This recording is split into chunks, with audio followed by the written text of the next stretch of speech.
The story about Lekkerbeetje was about a duel in a Dutch society where people were getting used to war and casualties. Because of the 80 Years' War tearing the country apart, it hit differently.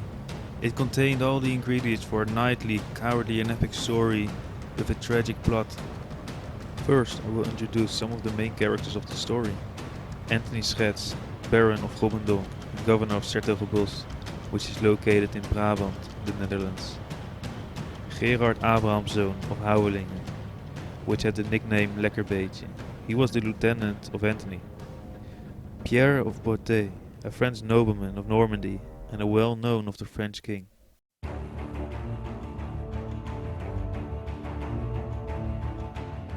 The year was 1600. The French had signed a peace treaty with Spain, which was a disaster for the Dutch Republic, who didn't have any other real allies to fight against the Spanish anymore. The day after, the French king met with Pierre and asked why he was wearing mourning clothing. Pierre told him it was because of the peace treaty. He wasn't able to show his knightlyhood in battle anymore. The king then told him that it was okay and he would ask the Lord of the States General to make him a captain. A couple of weeks later, a lieutenant, also part of the corps, where Pierre was part of, was captured while on a weekend by troops of Grobbendonck. They were then moved to the city of 's-Hertogenbosch and kept for ransom. The lieutenant then sent a letter to Pierre asking for the payment of the ransom. But Pierre wasn't happy and sent a letter back asking how in God's name he was beaten in battle by 40 of these lowlifes of Brabant. But the letter then was intercepted by Gerard with the nickname of Lekkerbeetje, the lieutenant of the Lord of Grobbendonck. Gerard then said in a letter that it wasn't strange to lose against these so-called lowlifes and stated that he will be able to do the same if it was 20 versus 20. So he asked Pierre that if he wasn't scared, that they should meet on a certain place and a certain time to battle it out. Pierre was outraged and agreed for the duel with the agreement of his king. For Gerard it wasn't that easy because the Dutch prince, Maurits, wouldn't let him fight the duel at first, but after some talks the agreement was signed and the duel would begin. One rule was no one was gonna get killed after the deed has been done and the battle was fought out.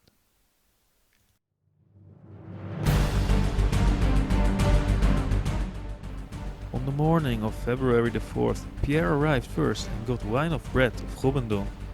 Then Gerard entered the battlefield and troops were preparing for the upcoming battle. Trumpeters counted both teams and both men arrived with 20 of their best soldiers. Just before the battle began, Pierre asked which one Gerard was. And when the trumpet sounded, he went straight for him in an act of rage and shot him in the head immediately. Gerard was dead in seconds and fell off his horse. Gerard's brother and his brother-in-law were also killed, while on the other side, Pierre's right-hand man was killed and another of his men. He could have capitulated by the death of 3 important enemies, but because of his rage and anger he was gonna pay the price. For whether his enemies' commanders were dead or not, the other soldiers remained together as much as possible. After Pierre had passed in front of the enemies for the first time, he turned without regard to his own people and prepared for another attack.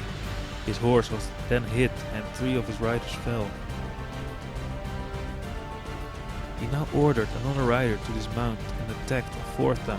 This horse was also killed and another rider of his party was killed. Because of the poor organization of his ranks, Pierre's enemy had grown too strong. This caused some of his men to fade, and as a result, 2 ran off at full gallop and left him to his own fate. One rider who was injured rode away, another with his arm shot off, and another one left with the excuse that his horse was getting scared and he could not control it anymore. 2 others were accused of leaving him, although they later defended these allegations. Pierre still kept fighting on foot, but in the end gave up and surrendered with the rest of his men that were still fighting by his side. He was then taken on his trumpet player's horse to 's-Hertogenbosch, where they had to discover that Grobbendonck had prepared an ambush by foot soldiers. After hearing that his lieutenant died, Grobbendonck ordered Pierre and his men to be killed while going in against the signed agreement. So when they arrived at the gallows, Pierre had to get off his horse with the remaining men. He was slaughtered in cold blood. His body was sent to Dordrecht, and there they painted his dead body with 30 wounds on them.